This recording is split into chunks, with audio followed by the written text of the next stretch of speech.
El Hospital de Broadmoor, ubicado en la localidad de Berkshire, Inglaterra, e inaugurado en 1863, es el hospital psiquiátrico más antiguo de Gran Bretaña.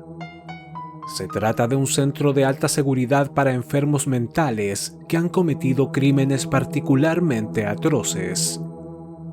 De hecho, en un principio, solo se llamaba Asilo para Criminales Lunáticos Broadmoor.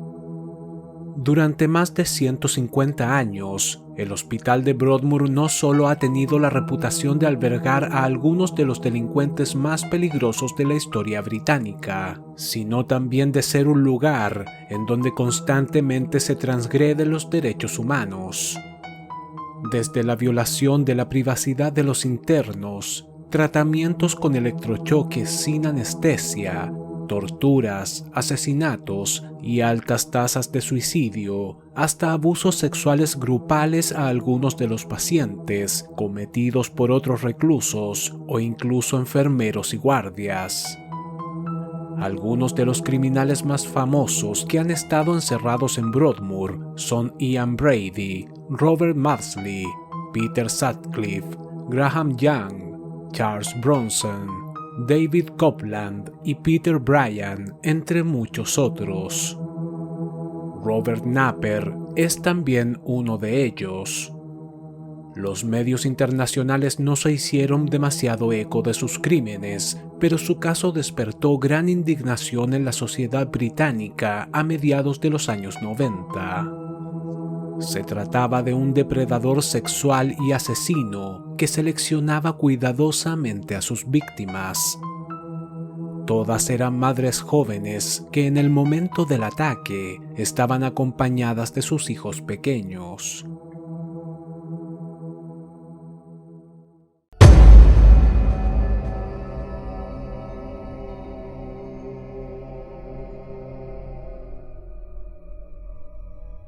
A finales de los años 80, en el distrito de Plumstead, ubicado al sureste de Londres, se comenzó a correr un inquietante rumor.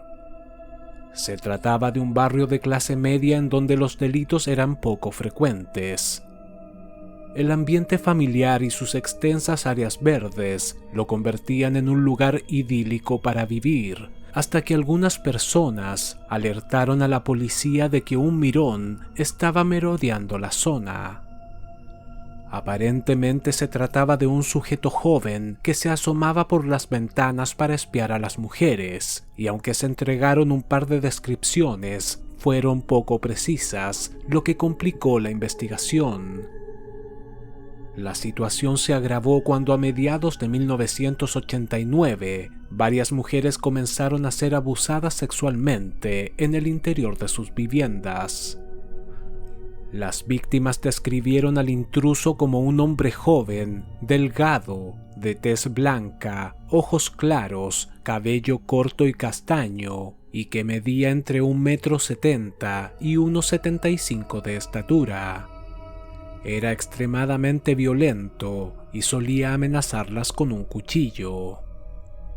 Algo que rápidamente llamó la atención de la policía era que todas las víctimas eran madres jóvenes que fueron violadas en frente de sus hijos pequeños.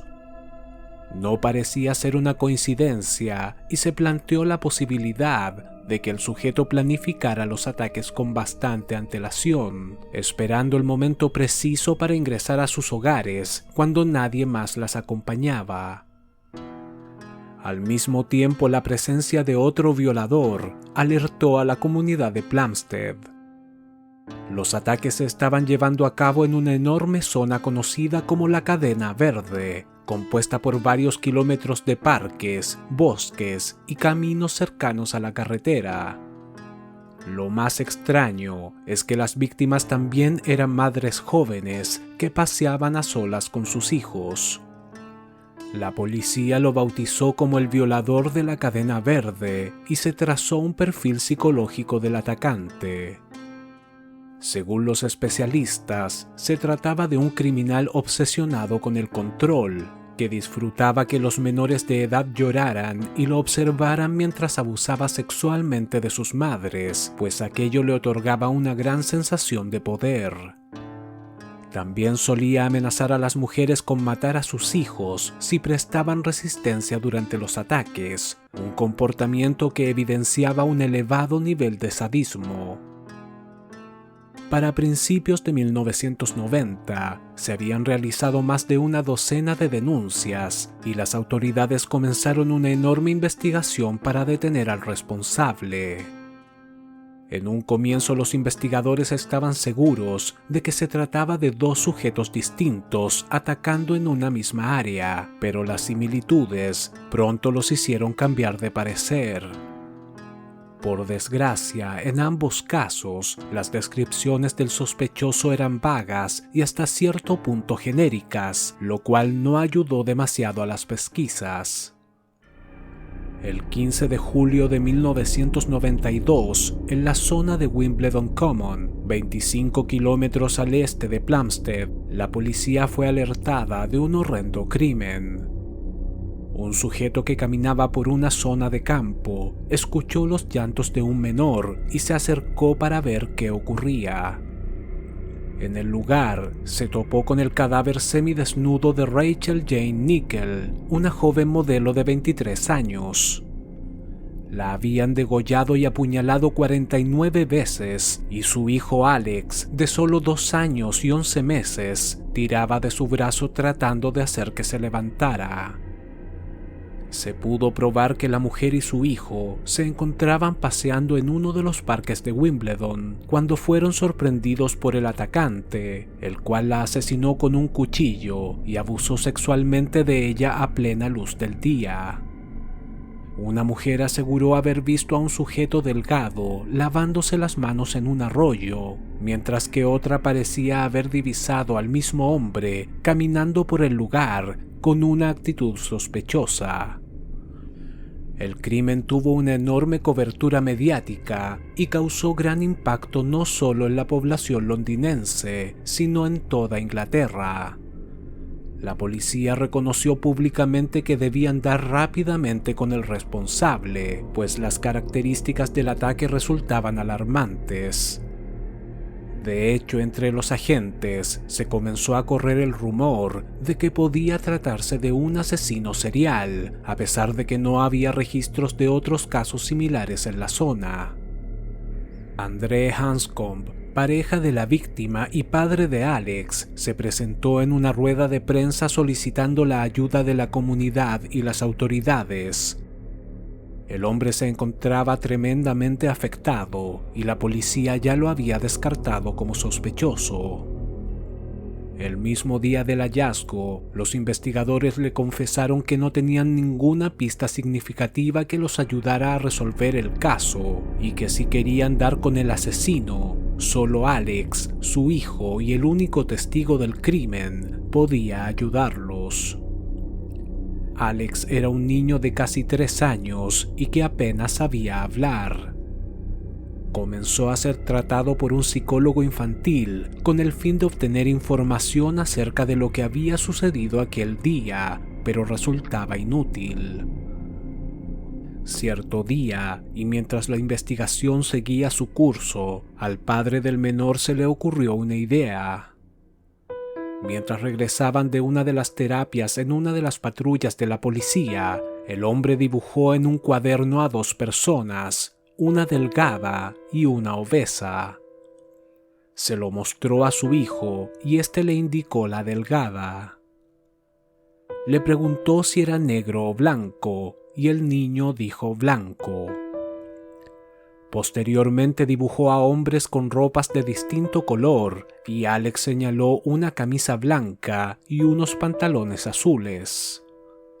Lo mismo ocurriría con otros detalles específicos como el color y el corte de cabello e incluso diversos objetos que podía llevar en la mano. Gracias a este sencillo ejercicio de eliminación, se pudo formar el primer retrato del asesino, el cual coincidía con las descripciones de los testigos que pudieron ver a un extraño sujeto cerca de la escena del crimen. De inmediato el retrato fue difundido por los medios de comunicación y se instó a la comunidad a informar a las autoridades si conseguían reconocerlo.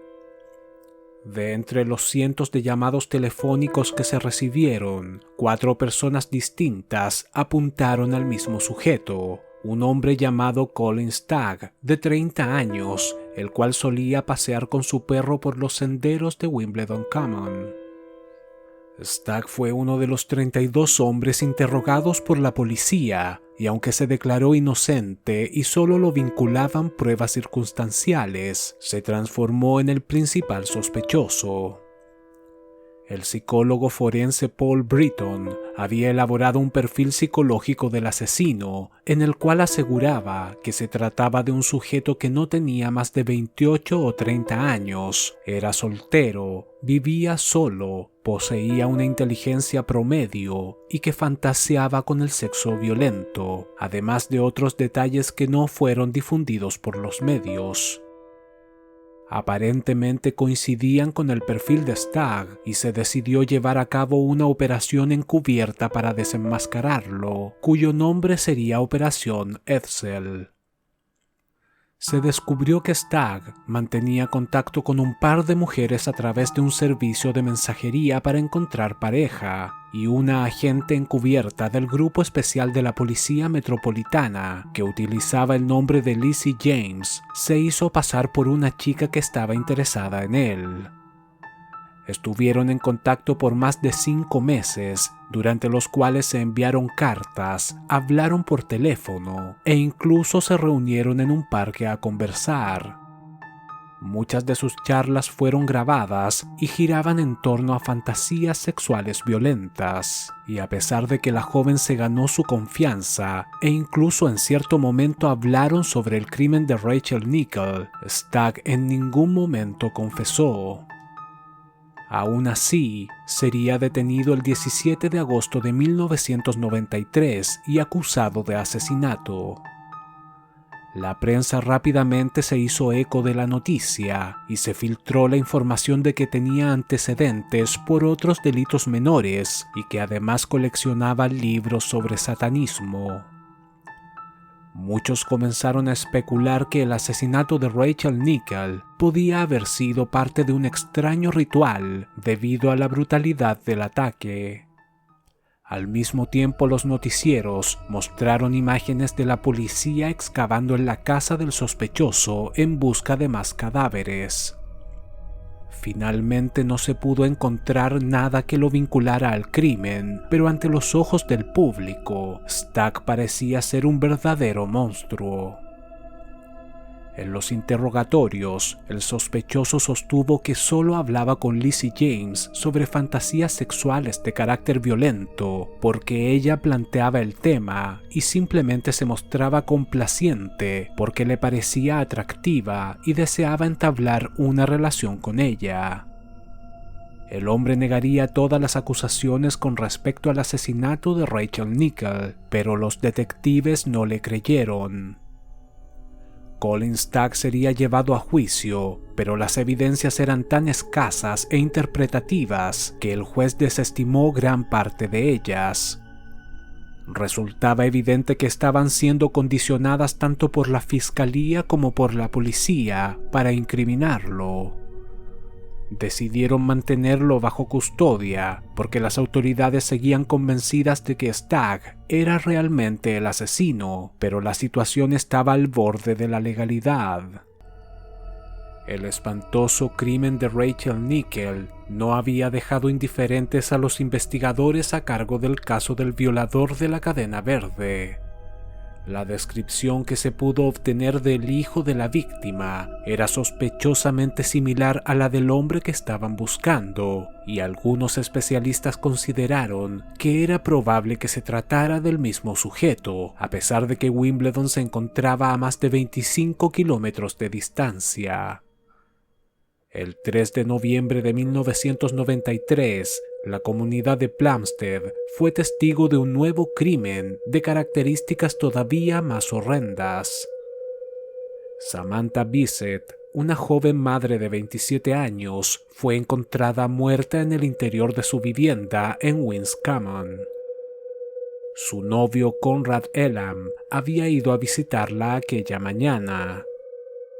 Al ingresar a la casa, vio una mancha roja sobre la alfombra y en el comedor el cuerpo inerte de la joven. Una vez que corroboró que la mujer estaba muerta, comenzó a buscar a Yasmín, la hija de 4 años de Samantha. Finalmente la encontró en su habitación, rodeada de juguetes, pero no mostraba señales de vida. Había sido asfixiada por el asesino. La escena del crimen fue descrita por algunos agentes como realmente espantosa. Samantha Bissett había sido mutilada y apuñalada más de 60 veces en el cuello, pecho y abdomen, y le habían extraído entre 15 y 20 centímetros de estómago. Una experimentada fotógrafa de la policía, encargada de registrar las imágenes, no soportó la escena y comenzó a sentirse enferma al punto de que tuvo que ser trasladada en ambulancia hasta un hospital. Jamás consiguió sobreponerse. Estuvo de baja durante 2 años debido al impacto y finalmente puso su cargo a disposición.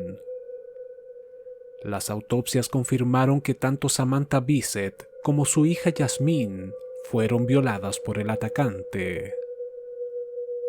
En el lugar se recogieron varias huellas dactilares de Conrad, Samantha y Yasmín, pero ninguna parecía corresponder a las del asesino, por lo que los investigadores llegaron a la conclusión de que éste había utilizado guantes durante el ataque. Conrad Elam aseguró a la policía que semanas antes del crimen, Samantha había visto a alguien espiándola a través de una de las ventanas de su habitación, algo que varios habitantes de la zona también habían denunciado durante los últimos años. Mickey Banks, el detective encargado de la investigación, concluyó que el asesino de Samantha y Yasmín era el mismo sujeto que ingresaba a las viviendas para abusar sexualmente de las mujeres de Plumstead y también el violador de la cadena verde.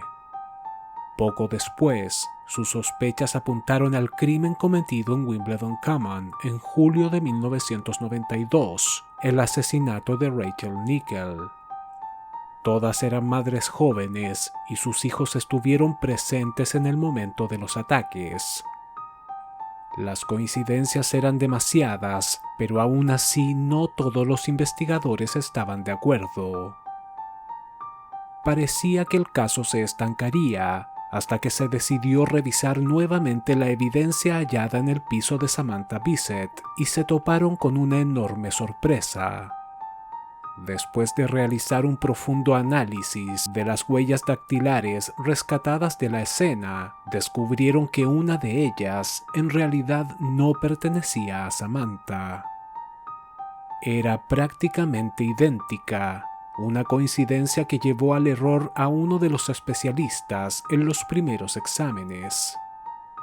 Finalmente la huella sería ingresada en la base de datos de la policía y se confirmó que pertenecía a Robert Napper, un residente de 28 años que vivía en la zona de Plumstead.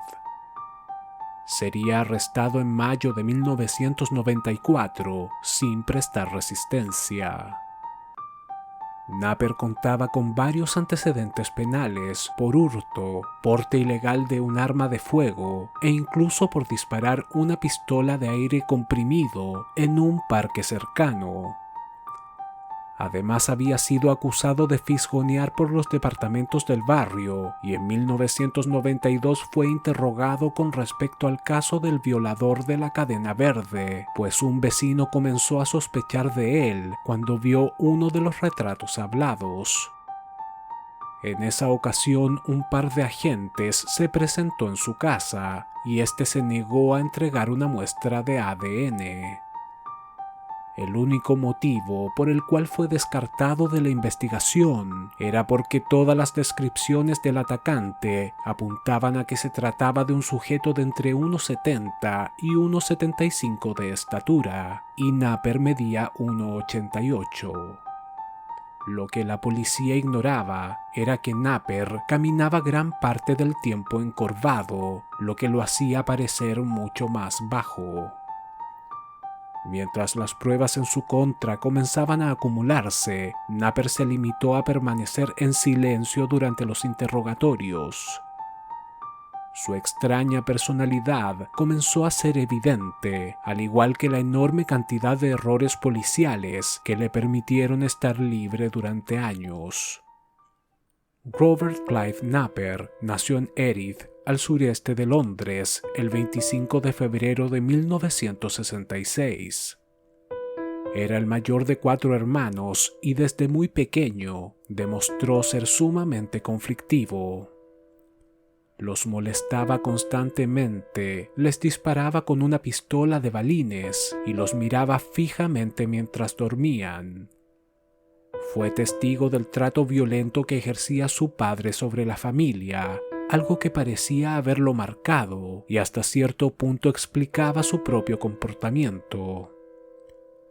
Cuando cumplió 7 años, su padre los abandonó y su comportamiento empeoró, siendo derivado a un psiquiátrico infantil en donde se le diagnosticó síndrome de Asperger. Sus profesores ya habían anticipado que Napper tenía una conducta inadecuada en la escuela. No tenía amigos, siempre parecía estar enfadado, obtenía malas calificaciones y le costaba entablar una conversación.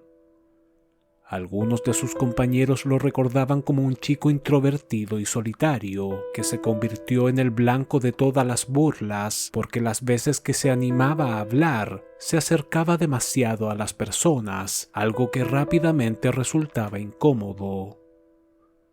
A la edad de 12 años, un amigo de la familia le recomendó a la madre de Robert que lo enviara a un campamento de verano. Compartir con otros niños al aire libre parecía una buena idea, pero mientras estuvo en aquel lugar, un sujeto abusó sexualmente de él. A partir de entonces, el joven se volvió todavía más intratable. Su condición se agravó cuando comenzó a narrar historias fantásticas, en las cuales aseguraba conocer a la reina de Inglaterra y haber sido capturado por el ejército republicano irlandés, en donde supuestamente lo torturaron y le cortaron los dedos de una mano, los cuales de forma increíble le habían vuelto a crecer. Es entonces que sería enviado a un especialista y recibiría un nuevo diagnóstico: esquizofrenia paranoide. En 1986, Napper fue detenido por unos agentes cuando fue descubierto disparando un arma de aire comprimido en un parque. No hirió a nadie y el incidente no pasó a mayores. Para aquel entonces también solía acercarse a las casas del vecindario para espiar por las ventanas. Sentía una gran atracción por las mujeres jóvenes y las acechaba constantemente. En octubre de 1989, Napper cometería su primera agresión sexual. Ingresó a una vivienda y violó a una mujer en su cuarto, mientras sus 2 hijos estaban en la primera planta viendo televisión. Quedó tan sorprendido por lo que había hecho que se lo confesó a su madre. Esta llamó inmediatamente a la policía, pero los investigadores no pudieron dar con ninguna denuncia de violación en la zona. Napper estaba diagnosticado con síndrome de Asperger y esquizofrenia paranoide, por lo que se pensó que posiblemente había inventado la historia y no se realizó una investigación. Sin embargo, la realidad era que Napper no cometió el ataque en el barrio de Plumstead, sino en Queens Common. Y aunque los agentes descartaron la veracidad del incidente, Pauline, la madre de Robert Napper, estaba segura de que su hijo estaba diciendo la verdad y cortó todo vínculo con él. Poco después, el joven conseguiría un empleo en una empresa de plásticos y se mudó a un apartamento. Sus compañeros de trabajo lo consideraban un poco extraño, pero tranquilo y amable. De hecho, cuando los ataques sexuales de la cadena verde comenzaron a alertar a la comunidad, Naper acompañaba a sus compañeras de trabajo por los oscuros senderos desde la fábrica hasta la parada de autobuses, pues se sentían a salvo con él. En 1992, Naper fue arrestado por posesión ilegal de un arma de fuego. Su apartamento fue allanado y en él se encontró una caja de herramientas que contenía una enorme variedad de cuchillos de caza y un mapa con sectores marcados con un lápiz. Aquello fue pasado por alto por las autoridades, pero una vez que Naper fue detenido por el asesinato de Samantha Bissett y su hija Yasmine en mayo de 1994, se pudo corroborar que muchos de los sitios indicados en el mapa coincidían con las zonas en donde había actuado el violador de la cadena verde. Las cifras oficiales estimaban que entre 1989 y 1994, Naper había cometido un total de 106 ataques sexuales. Robert Naper sería llevado a juicio por los asesinatos de Samantha Bissett y su hija Yasmine, en donde se declaró culpable y reconoció haberlas matado, además de cometer otras 2 violaciones y 2 intentos de violación. Se pudo probar la autoría de los crímenes gracias a exámenes de ADN y las huellas dactilares halladas en la escena, pero las autoridades no estaban satisfechas. Si Naper era en realidad el violador de la cadena verde y no se podía probar, más de 100 casos de abuso sexual quedarían impunes. En octubre de 1995, se llegó a la conclusión de que Robert Naper tenía una responsabilidad disminuida debido a sus problemas mentales y fue enviado al Hospital Psiquiátrico de Broadmoor por un periodo indefinido. Tras su captura, los ataques de la cadena verde se detuvieron inmediatamente, pero al mismo tiempo varias cuestiones quedaron inconclusas. A la causa se sumaron los investigadores a cargo del caso de Rachel Nickel en Wimbledon, asesinada frente a su hijo en julio de 1992, los cuales estaban seguros de que Naper era el verdadero responsable. Colin Stagg, el principal sospechoso, fue puesto en libertad en septiembre de 1994 y nuevas evidencias vinculaban a Naper con el crimen. El mapa encontrado en el interior de la caja de herramientas tenía marcas de lápiz en todas las zonas donde se cometieron los ataques de la cadena verde y también el asesinato de Samantha Bissett y su hija. Sin embargo, también había una señal muy cerca de Wimbledon Common, lugar donde Rachel Nickel fue encontrada muerta. Y aunque fue interrogado en varias ocasiones, Naper negó toda participación en los hechos y posteriormente se negó a hablar con la policía. Desde un comienzo, se había mostrado reacio a colaborar con la investigación. De hecho, nunca confesó por qué cometió los ataques y qué hizo con el trozo de estómago que arrancó del cadáver de Samantha Bissett. El caso de Rachel Nickel sería reabierto en el año 2001, cuando los avances en los estudios del ADN permitieron a las autoridades vincular a Robert Naper y probar su culpabilidad. Se encontraron manchas de sangre diminutas del asesino sobre la ropa de Rachel y pequeños fragmentos de pintura pertenecientes a la caja de herramientas de Naper en el pelo de Alex, el hijo de la víctima. Tras un largo juicio, sería declarado culpable de homicidio involuntario en el caso de Rachel Nickel el 18 de diciembre del año 2008, en donde además reconoció otros 3 ataques sexuales relacionados a las violaciones de la cadena verde. Actualmente Naper tiene 56 años y sigue recluido en el psiquiátrico de Broadmoor. Su salud mental ha empeorado y es muy probable que jamás vuelva a salir en libertad. Pauline Lacham, su madre, se mantuvo durante años en contacto con los familiares de las víctimas y les pedía reiteradas disculpas. Estaba muy afectada por los horrendos crímenes cometidos por su hijo y jamás pudo superarlo. Ha insistido en que si la policía hubiese investigado de forma seria su denuncia cuando acusó a Robert de violación en 1989, la historia hubiese sido muy distinta. Por otro lado, Colin Stagg, el primer sospechoso del asesinato de Rachel Nickel, fue exonerado en 1994, 14 meses después de haber sido detenido. Stagg recibiría una compensación de 706,000 libras esterlinas por parte del Ministerio del Interior, pero su imagen quedó manchada para siempre, y en más de una ocasión ha sido confrontado por algunas personas que aún recuerdan su rostro y creen que fue el verdadero asesino. Malgastó todo su dinero y actualmente trabaja en un supermercado ordenando mercadería. A día de hoy, la operación Edsel, destinada a inculpar a Stagg, ha sido catalogada como una de las más vergonzosas realizadas por la policía londinense. La investigación en torno al caso del destripador de Plumstead continúa activa.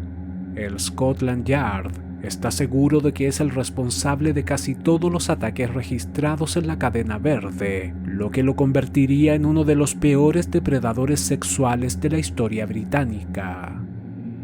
Incluso ha sido vinculado a otros crímenes, como el de Claire Tillman, una chica de 16 años que fue apuñalada hasta la muerte en 1993, mientras caminaba por un callejón de Greenhithe en el condado de Kent, 6 meses después del asesinato de Rachel Nickel en Wimbledon.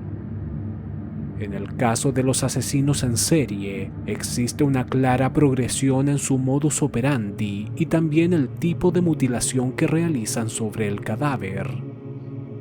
Tanto Samantha Bissett como Rachel Nickel fueron prácticamente destripadas, lo cual implica que el asesino se tomó el tiempo necesario para hacerlo y probablemente contaba con cierta experiencia, más allá de las agresiones sexuales que llevaba a cabo en la cadena verde.